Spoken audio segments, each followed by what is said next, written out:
Hello, welcome to Illuminations with Tiina and Fi. I'm Fi. And I'm Tiina. Hi. Hello, and welcome to our theme of abundance and living an abundant life. And this has come around because Tiina and I had just come into the close of our book that we've written over the last 9 months, which is called Find the Song That Makes Your Heart Sing, Redefining Abundant Living. So in our last episode, we explored why we wrote the book and what were our drivers and what we've learned through writing the book. So in this episode, we're going to explore a bit more what's in the book itself and share some of the learning and some of the strategies that we've actually, gathered up and experienced ourselves. So Tiina, would you like to start with the first part of the book? Yes. So we cut the book. we created a journey in the book with 3 different chapters, and the first chapter is about exploring what you want in life and who you want to be, and as I call it, how you want to feel on a daily basis. And this was really kind of looking at understanding what's abundant to you. And when we started writing the book, we actually wrote it from what's abundant to me, to kind of really go into that journey. Because if you don't know what abundant is to you, then how can you ever strive to live an abundant life?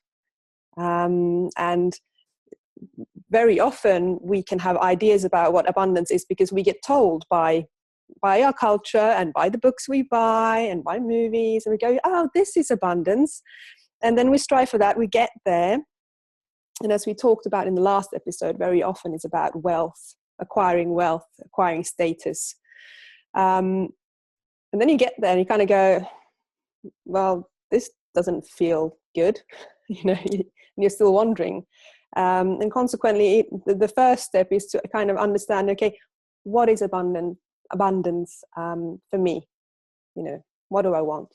Who do I want to be? How do I want to feel? So then the journey takes us to... Well, yeah, I've just got something to share, actually. I don't think I've had a chance to share this with you, but that's really interesting because, as you know, you call it feeling, I call it emotional state. And I always start off the visioning I do with emotional states. And then what was interesting, I was listening to this program on Radio 4 because it was like something like, why should we be in a positive way of thinking? The benefits of negative thinking. I thought, this is a bit interesting. Anyway, it's been brilliant, really brilliant, and very different to how I imagined. But this guy has these 2 examples, right? He has a guy who wins 13 million on the lottery, and he talks about his life before and his life after. And what he loves after is the stuff that he loved before, irrelevant of the money. It was really, really poignant. And then he had this woman who really, very, very sadly, no, that's a judgment, but had a situation where she became paraplegic from the waist down, if that's what paraplegic, but disabled from the waist down. And she was amazing in saying, well, actually, it hasn't changed her mindset. Her mindset is her mindset. And this is what the psychologist concludes at the end. The money and tragedy actually aren't linked. It's actually the mindset and the emotional states, feelings that we select and choose, that we desire, that we have, that actually defines that. Fascinating. So yeah, I'm with you. So that leads beautifully into chapter 2, which is about beliefs, because which is mindset. Which is just exactly what's going on. Also, I can see in those situations. So, for example, one of my limiting beliefs is that I'm not enough, and I've discovered this through working with you and others, and the activities in the book actually are very helpful in exploring that, which I think we're going to talk about in nuggets. And this belief, if I'm not enough, if I just ignore that belief and just kind of let it run on its own and not do anything with it, it will continuously then drive, my emotional states or how I am about stuff, because you can see then why I mentioned in episode 1, I find it very difficult, it's a belief, to be satisfied. Because if I'm not enough, nothing's ever enough. And so that's why my desired state of what I want to be is satisfied. But actually, I have to work with that belief. Otherwise, it will scupper it completely. Mm-hmm. And so, yes, exploring beliefs. And they're the little kind of hidey.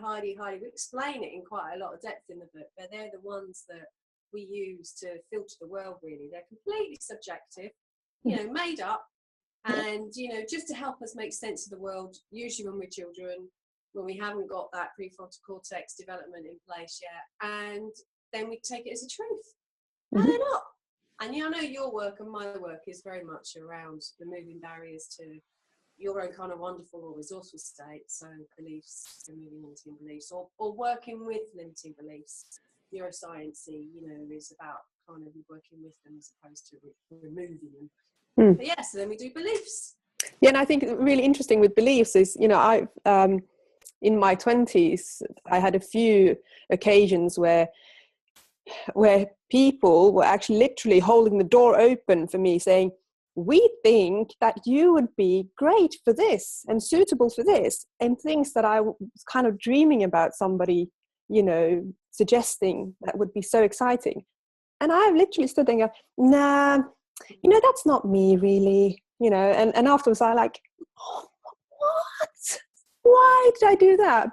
Because I didn't believe that it was a possibility for me, even if the door was open. It's like, what? Crazy. So really these beliefs can just, and it's very often that they're not on a conscious level either. Like you kind of self-sabotage, very subconscious, So sometimes you need to kind of dig a little bit to get to them. But yeah, really big jigsaw piece. Yeah.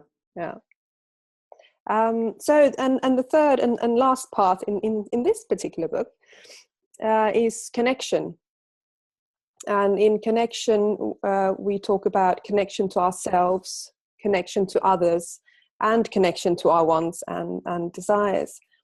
And truly, it can be said that you can have everything in the world. You can have every possession, so many dollars in your bank, and the cars and the houses.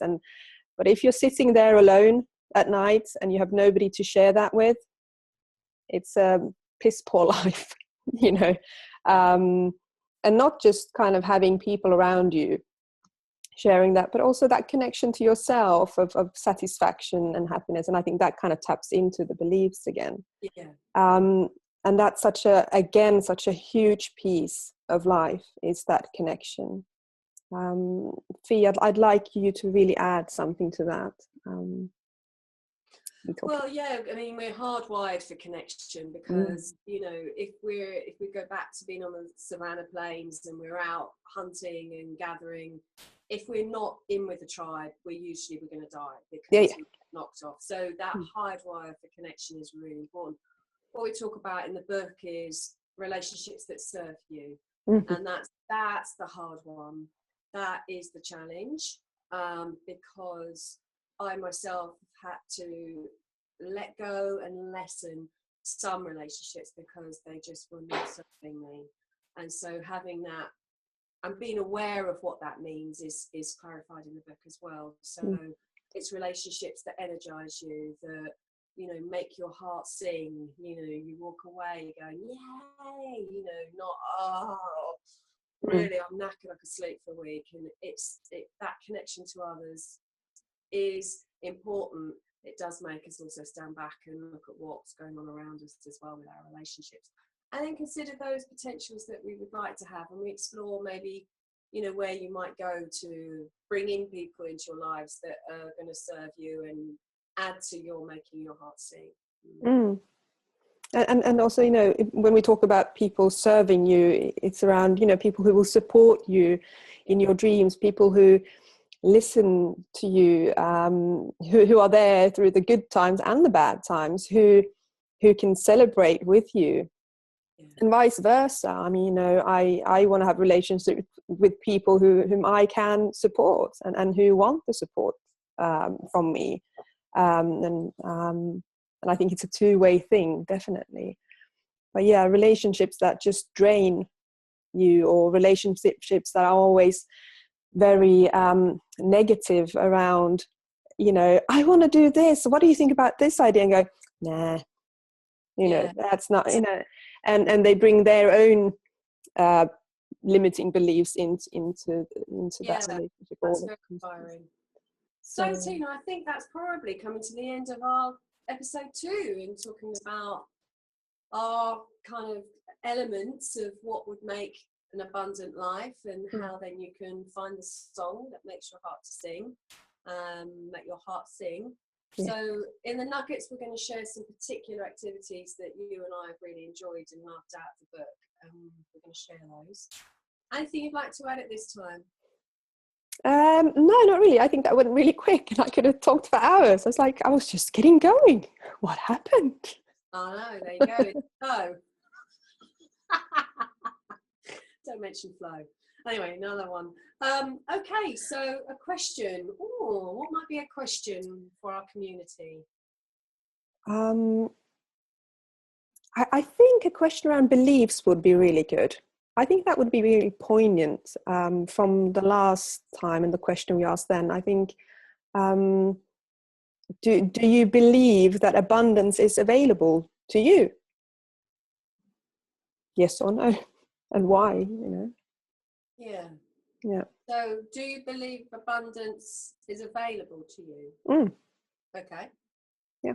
That's a yes or no question. Can you follow it up with a more open question? Well, I actually thought, you know, you can answer yes or no. And then if you answer no, then it's like, interesting. Then there's some limiting beliefs at work there, and they start, you know, you can start digging. Okie dokie. So I want to make it easy, kind of, yay, so no. Okay. It's a big clue. Yeah. Thank you very much, Tiina. And if people would like to subscribe to our channel, that would be wonderful. And you'll get the episode sent straight through to your inbox on a Friday morning. And we will be doing nuggets, which will be coming up in a week's time. Thank you very much, Tiina. Take care. Bye. Bye.